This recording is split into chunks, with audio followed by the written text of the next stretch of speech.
Ciao amici di Com, bentornati.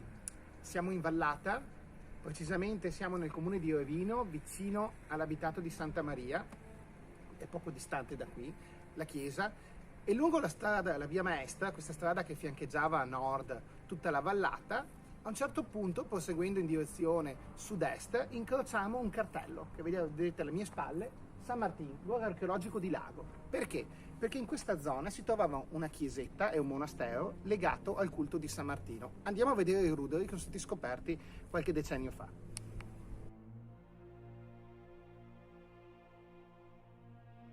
Eccoci sul sito, alle mie spalle i ruderi della chiesa. Vedete, purtroppo è rimasto ben poco, sono riemersi una trentina di anni fa a seguito di lavori agricoli. Si possono però identificare bene i limiti, 6 metri in facciata e 8 lungo il lato lungo, camminandoci praticamente sopra i resti che sono ben identificati da queste pietre che identificano la rasatura sulla fondazione del muro. La caratteristica di questa chiesa è che era probabilmente biabsidata, ovvero aveva 2 absidi, di cui ne rimane una piccola parte di quello settentrionale in appoggio al muro, mentre quello meridionale è completamente scomparso. Una caratteristica molto interessante perché è collegata alla presenza del culto di San Martino spesso. Ce ne sono diverse in ambito alpino, nel Ticino, ma anche in ambito, diciamo, nel nord-est. Una delle più famose è la chiesa di San Martino a Scenna sopra Merano.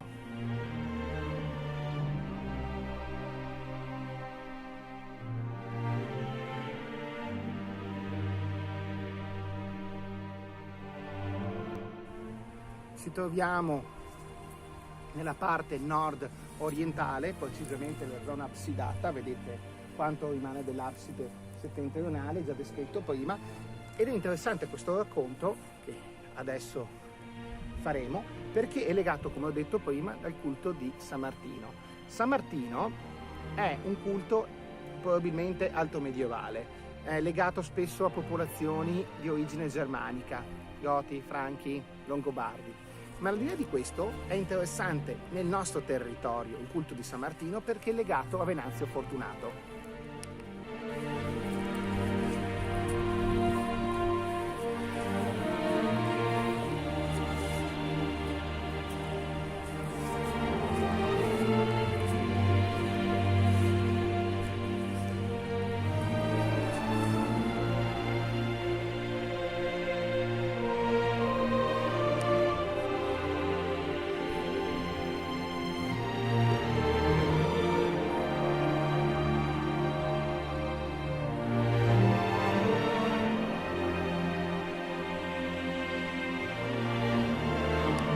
Fortunato era di Valdobbiadene e scrisse l'Ode a San Martino di Tours, vescovo della località in Francia, ed era legato al suo culto perché lo aveva guarito da una malattia agli occhi. È interessante notare come lungo il percorso descritto dall'Ode a San Martino ci siano spesso delle chiese legate al culto di San Martino e spesso biabsidate, esattamente come questa o come quella di Scenna che ho detto prima, che è sopra Merano, che è ancora intero e che consiglio di andare a vedere se avete l'opportunità, trattandosi di un colle con la presenza di ben 4 chiese, una attaccata a quell'altra e una costruita su quell'altra.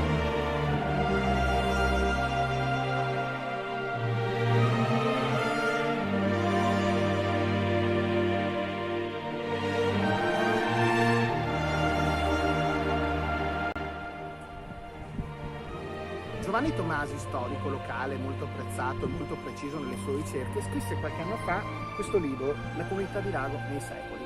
Grazie a questo fantastico documento sappiamo cosa fu ritrovato una trentina di anni fa durante lo scavo e il recupero, areale.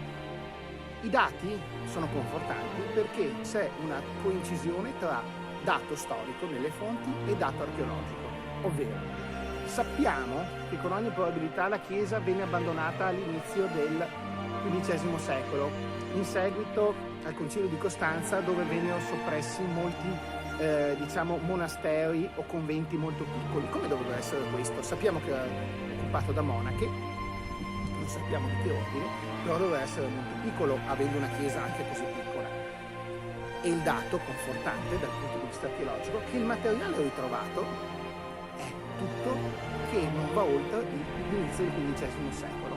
Sono dei resti monetari, sono dei sigilli, ceramica, però non va oltre la prima metà del XV secolo. Dato confortante perché ci dice che la Chiesa quindi ebbe una vita, non sappiamo quando, sappiamo che già nel XIII secolo esisteva, ma non da oltre il XV secolo, poi venne abbandonata, seppur in mappe settecentesche è segnalata ancora come rudere. E dopo questa spiegazione anche sui ritrovamenti archeologici, con sullo sfondo questo pezzo integrale della vecchia via maestra che corre però sopra la chiesa, o forse è stato uno dei passaggi che si spostava durante i secoli a seconda del periodo. Ricordiamoci che il lago era molto più ampio in passato, ma questo farà parte di un altro servizio di ricordo. Grazie a tutti e alla prossima!